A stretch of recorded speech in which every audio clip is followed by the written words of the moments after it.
পবিত্র মাহে রমাদান ইসলামের অনুসারীদের জন্য অত্যন্ত মর্যাদাপূর্ণ ও বরকতময় মাস।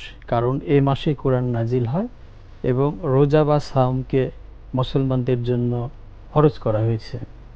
হ্যাঁ, আপনি যে প্রশ্নটা করলেন, রোজাতে একসাথে ছোলা, মুড়ি, জিলাপি খাওয়ার যে বিতর্কটা রয়েছে, মূলত এটা স্বাস্থ্য ঝুঁকি থেকে।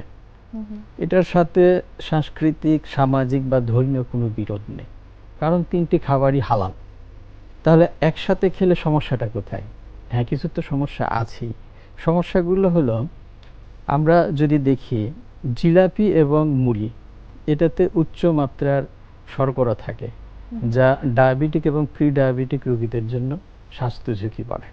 তেল এবং ট্রান্স ফ্যাট, আমরা জানি যে জিলাপি তৈরি হয় কিন্তু বারবার ব্যবহার করা কালো তেল থেকে, যে তেলটা ট্রান্স ফ্যাট অথবা স্যাচুরেটেড ফ্যাট। এই তেল কোলেস্টেরল লেভেল বাড়ায়, ওজন বাড়ায় এবং হৃদরোগের ঝুঁকি বাড়ায়। এই খাবারটা হজমেও সমস্যা করে। কীরকম? আমরা জানি যে এই 3 প্রকার খাবারই কিন্তু ভাজা পোড়া খাবারের অন্তর্ভুক্ত। এই খাবার খাওয়ার পরে অনেকেরই বুক জ্বালা পোড়া করতে পারে, গলা জ্বালা পোড়া করতে পারে, পেট ফাঁপে, অনেক সময় পেট কামড়ায়।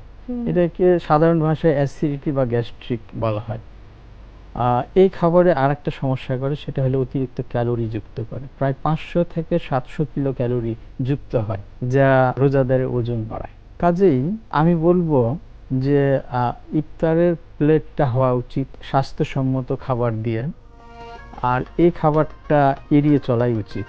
আর যদি রাখতেই হয়, পরিপূরক হিসাবে খুব অল্প পরিমাণে রাখা যেতে পারে।